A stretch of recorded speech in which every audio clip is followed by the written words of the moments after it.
નમસ્કાર, આપ જોઈ રહ્યા છો જનસાક્ષી ન્યૂઝ। નજર કરી આજના મુખ્ય સમાચારો પર।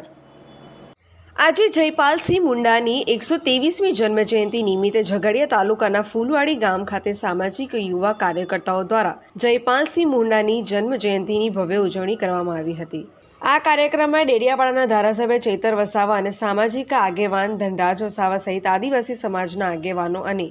હોદ્દેદારો તેમજ કાર્યકર્તાઓ સાથે ફૂલવાડી ગામના તેમજ આજુબાજુના ગામના ગ્રામજનો ઉપસ્થિત રહ્યા હતા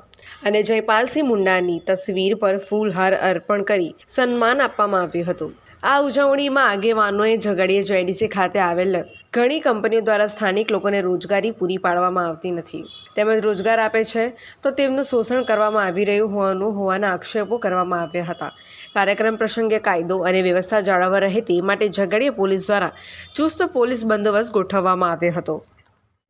આજ રોજ જયપાલસિંહ મુંડા એમની આજે 3 જાન્યુઆરીએ 123મી જન્મજયંતિ નિમિત્તે ફૂલવાડી ગામે એક ઉજવણીના ભાગરૂપે કાર્યક્રમ યોજવામાં આવ્યો હતો, જેમાં સમાજના આદિવાસી સમાજમાંથી આવતા ઘણા બધા નેતાઓ અને કાર્યકર્તાઓ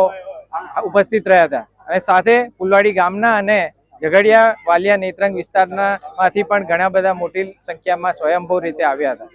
આજે અમે અહીં ઉપસ્થિત રહી અને જયપાલસિંહ મુંડાએ જે પોતાના જીવનકાળમાં આદિવાસી સમાજ માટે કર્યું હતું, તે આદિવાસી સમાજને જે ખાસ મૂળ નિવાસી આદિવાસી શબ્દ માટે એમણે હંમેશા પ્રાધાન્ય આપેલું હતું અને એમના હક અધિકાર માટે જે એમણે બંધારણમાં પણ રજૂઆત કરેલી હતી, એ બધા તબક્કે આજે એમને યાદ કર્યા છે। અને સાથે અહીં ઝઘડિયા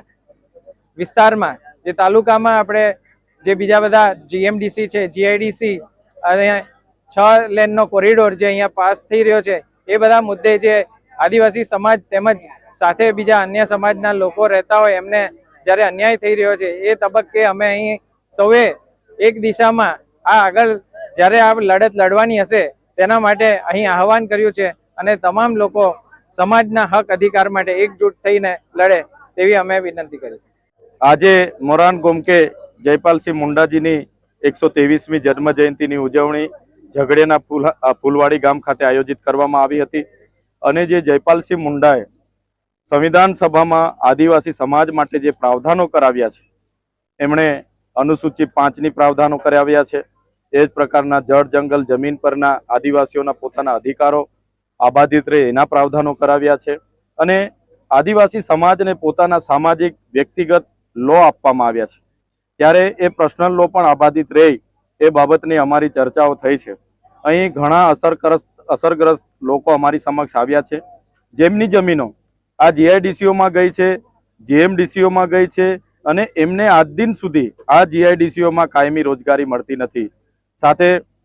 એમને યોગ્ય મૂળભૂત સુવિધાઓ પણ નથી મળી। ત્યારે અમે સરકારને સ્પષ્ટ કહેવા માંગીએ છીએ કે આવનારા દિવસોમાં એ ડમલાઈ કે વાલિયા જીએમડીસી હોય, અમે એક પણ ઇંચ જમીન અહીંયા આપવાના નથી અને જીઆઈડીસીઓમાં પણ આવનારા દિવસોમાં જમીનો આપવાના નથી। સાથે સાથે આવનારા દિવસોમાં જીઆઈડીસીઓમાં અમે પોતે અમારા તમામ સાથીઓની આગેવાનીમાં અમે બધા ત્યાં પહોંચવાના છે અને અમે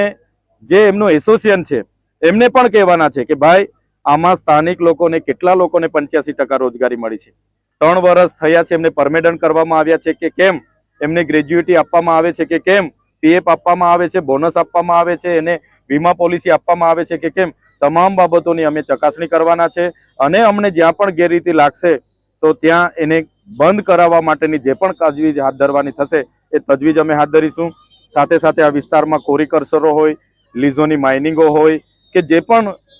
સિલિકાઓ છે, ત્યાં પણ બહારના લોકોએ અતિક્રમણો કરીને અહીંયા પર્યાવરણ પ્રદૂષણ, હવા, જળ પ્રદૂષણ કર્યું છે, એમની સામે પણ આવનારા દિવસોમાં અમે બધા સાથે રહીને ઉતરવાના છે।